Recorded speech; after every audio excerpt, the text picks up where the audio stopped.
नमस्कार बस्तर मित्र में आपका स्वागत है। मैं हूं अभिषेक तिवारी।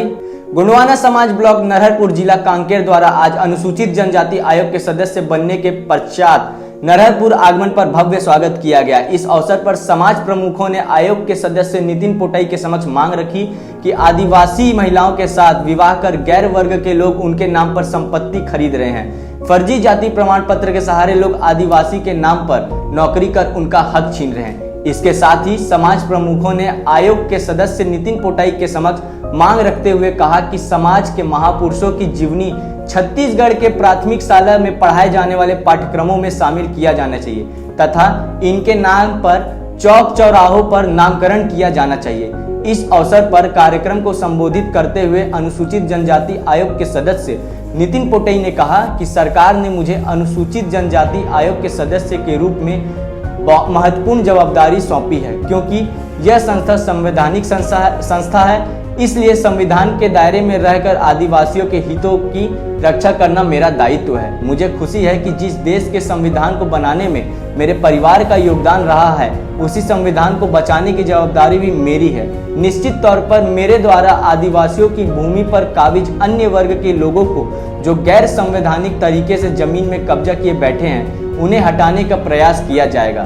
फर्जी प्रमाण पत्र पर रोक लगाने के लिए आयोग तत्परता से काम करेगा। साथ ही आदिवासियों की कला, संस्कृति, भाषा, बोली आदि का संरक्षण के साथ साथ आदिवासियों के आर्थिक सामाजिक स्थिति को मजबूत भी किया जाएगा।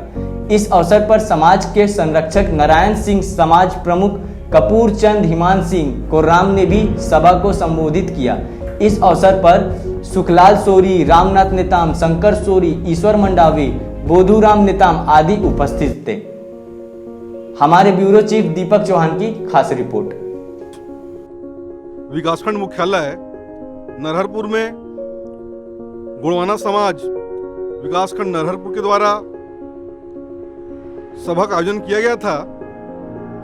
इस सभा के माध्यम से समाज प्रमुखों ने बहुत सारी जानकारियां देते हुए निवेदन किया है।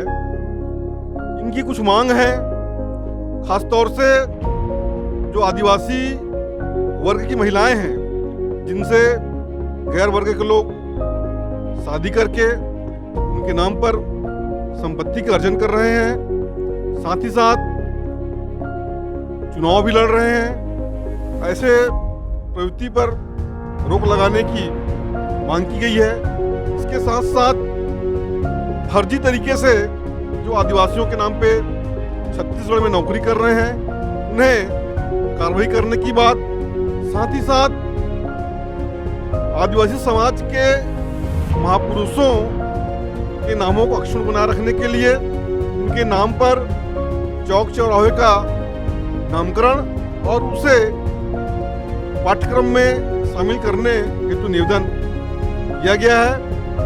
मैंने इन्हें आश्वासन दिया है कि निश्चित तौर पर यह मांगे जायज है और इसके लिए हमारी ओर से पूरा प्रयास किया जाएगा।